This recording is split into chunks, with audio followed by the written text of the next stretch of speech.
Fala, meu povo! Sejam muito bem-vindos a mais um vídeo aqui no canal Match Gazola, o canal mais claro e direto do YouTube. No vídeo da semana passada eu falei sobre as 10 províncias e os 3 territórios do Canadá. Eu tenho certeza que algumas informações que estavam ali foram uma surpresa para você, como por exemplo a província mais perigosa do Canadá, o sotaque caipira do francês de Quebec e a ilha Panqueca. Se você não viu o vídeo, dá uma olhada nele depois, porque tá bem maneiro.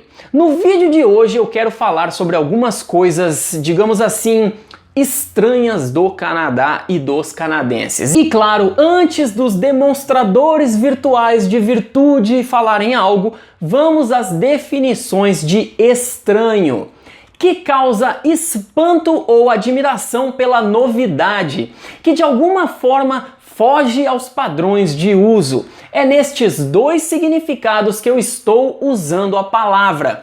Estranho para quem não é canadense. Lembrando, se você tem o interesse de morar no Canadá e quer entrar em contato direto comigo, você pode marcar uma conversa por Skype comigo. Vai lá no meu site, tá aí na descrição, e preenche o formulário. Primeira coisa estranha, o Canadá tem uma rainha. Sim, a rainha Elizabeth II, que deve ter já uns 738 anos. Porém, a relação entre rainha e o Canadá é um pouco confusa para muita gente, até mesmo para os próprios canadenses. O Canadá é um país independente e soberano desde que ele conquistou sua independência em 1º de julho de 1867, mas o país continua no Império Britânico, até porque se livrar desse império seria um processo legal muito lento e muito caro. Mas a rainha Elizabeth II é como uma chefe de estado simbólica e não tem de fato um poder real sobre o Canadá. Segunda coisa estranha, os esportes no Canadá. Muita gente fala e reclama do frio no Canadá,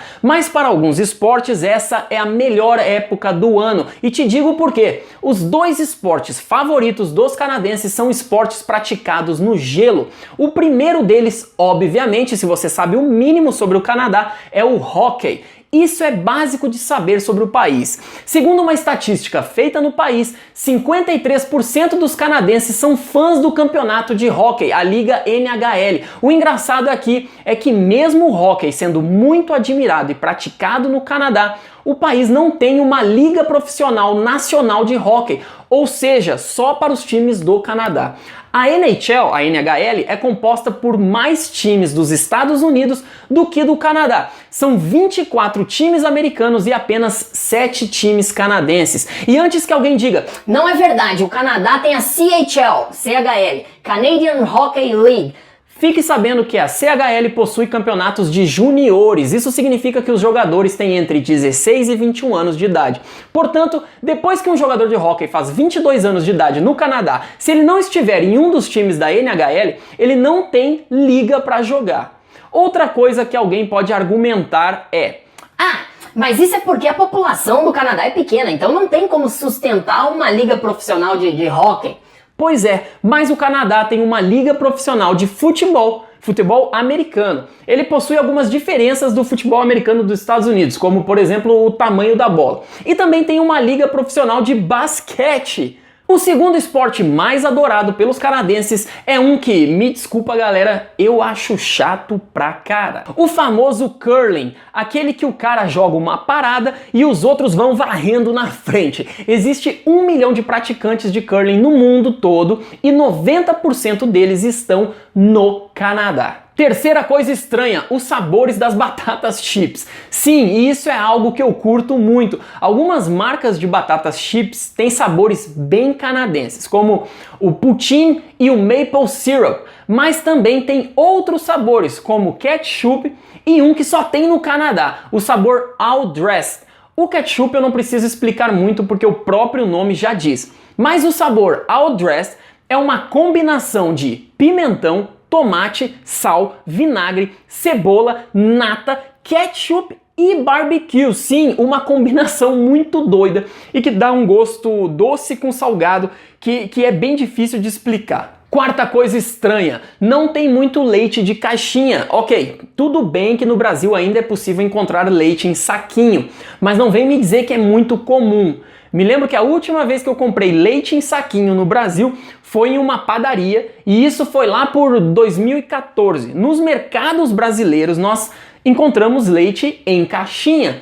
O fato estranho aqui é que em Ontário e no leste do Canadá, a maioria dos leites é comercializada em saquinho, mesmo nos mercados grandes, e geralmente vem 3 saquinhos de 1 litro dentro de um saco grande. Sim, é leite de saquinho vendido dentro de outro saco.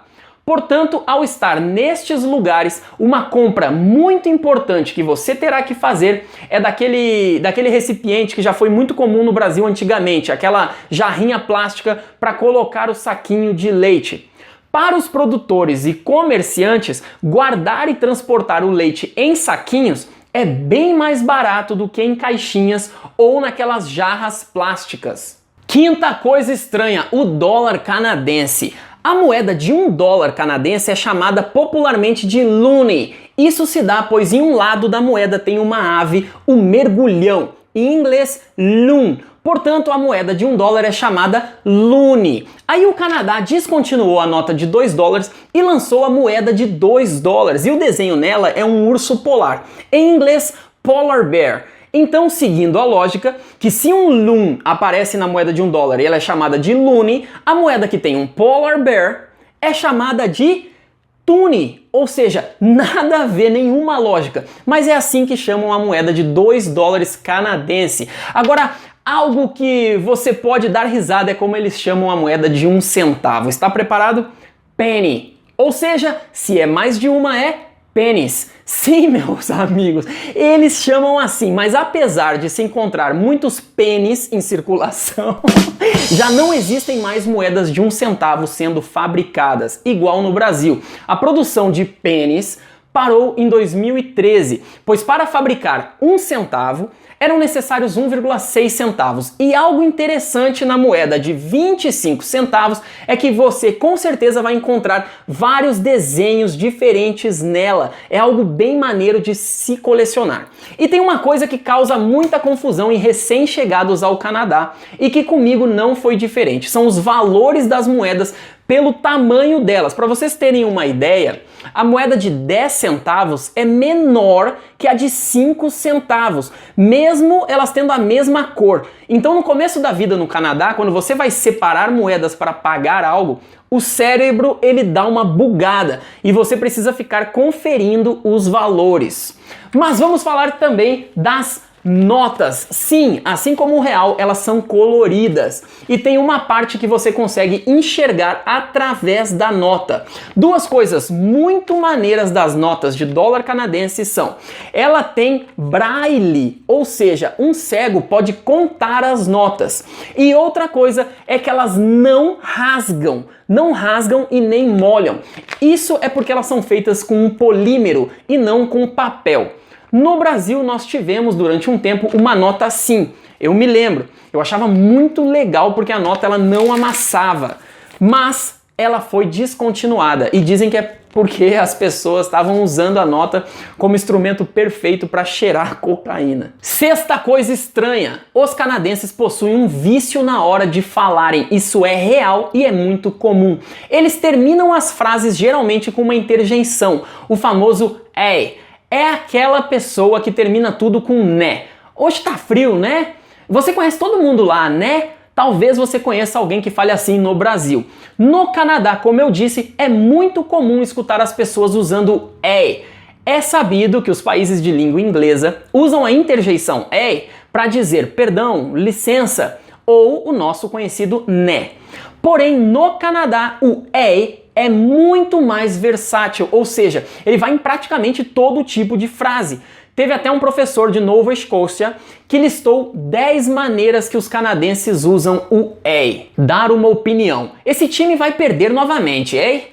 Falar um fato. Tem um Tim Hortons ali na esquina, ei? Dar um comando. Não coloque açúcar no meu café, ei?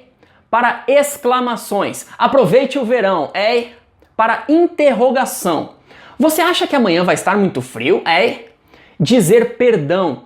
Ei, não entendi o que você disse. Para expressões, eu sei, ei. Para insultar, você é um idiota, ei. Para acusar, você bebeu o meu refrigerante, ei. Para contar uma história, eu estava procurando o melhor conteúdo sobre o Canadá no YouTube, ei. Aí encontrei o canal Matt Gazola. Sétima coisa estranha, os canadenses realmente dizem muito sorry. Essa é uma coisa estranha, mas que deveria ser usada no mundo todo. Você já deve ter ouvido falar do estereótipo do povo canadense ser muito educado. Se isso é verdade ou não, é um assunto que eu quero trazer em um outro vídeo. Mas uma coisa é certa, quando você estiver no Canadá, você irá escutar muito a palavra sorry.